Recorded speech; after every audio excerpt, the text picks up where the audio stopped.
વર્ષા ઋતુ આવી, વર્ષા ઋતુનું સુંદર વર્ણન કર્યું છે. પછી તો વેણુ ગીત વાગી, ભગવાને વેણુ વગાડી, અને એ વેણુ એવી વગાડી, સુંદર વેણુ વાગતાની સાથે ગોપીઓના હૃદયને ચેરી નાખી.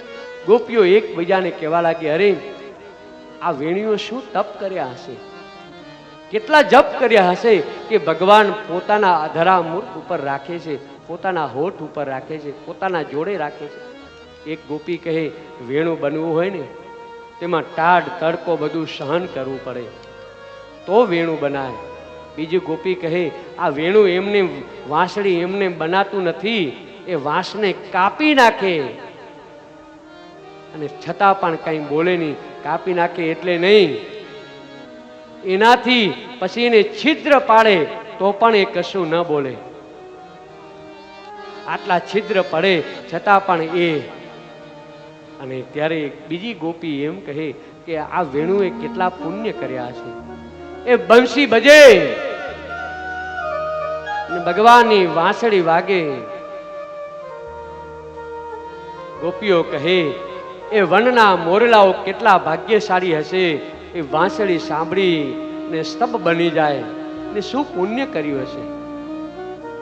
એક ગોપી કહે, એ વનની મૃગલીઓ હરણાઓ આને શું તપ કર્યું હશે. ભગવાન કૃષ્ણ બંસી બજાવે અને શ્રવણ કરતા રહે. એક ગોપી કહે, ઋષિઓએ કેટલું તપ કર્યું હશે. એક એક પોતાનું વર્ણન કરતા જાય. એક ગોપી કહે, આ બંસી બજાવે, મોરલાઓ નૃત્ય કરે, ભગવાન બંસી બજાતા બજાતા કહેવાય કે આગળ મોર અને પાછળ ભગવાન કૃષ્ણ છે. બંસી બજાવતા બજાવતા આમ જા એ વનરાવનમાંથી વૃંદાવનમાંથી છેક બરસાનામાં પહોંચી ગયા. અને બરસાનામાં જ્યાં બંસી બજાવી રહ્યા હતા, અને એ જ વખતે જબ બંસી જબ દેખી વૃષભાનું દુલારી, હિચ મિચ ગઈ અડી ફૂક, બંસી રહી ગઈ હાથમાં, ફિર ન લાગી ફૂક. અને જ્યાં સામેથી મટકી ભરી અને રાધા રાણી આવ્યા રહ્યા છે, મટકી ભર રાધા જમના તટકી, બિખરી જુલ્ફી ગલે પર લટકી. એક એક જુલ્ફો ગાલ ઉપર હતી, મટકી મહી રટના રટકી.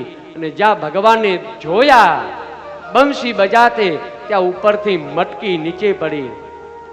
આ રાધા અને કૃષ્ણનું મિલન થયું. અને આ મિલન બીજા કોઈએ નહીં, મોરે મયુરે રાધા અને કૃષ્ણનું મિલન કરાયું. અને ભગવાને કહ્યું કે એ મોર, તે અમારું મિલન કરાયું છે, તો આજથી તારું મોર પીછ છે ને હું મારા મસ્તક ઉપર ધારણ, હું સદા તારો ઋણી રહીશ. અને રાધાજીને જોયા, ભગવાન સ્તબ્ધ બની. અને જ્યાં જોયું તો ભગવાન બંસી બજાતે રહે બજાતે રહે.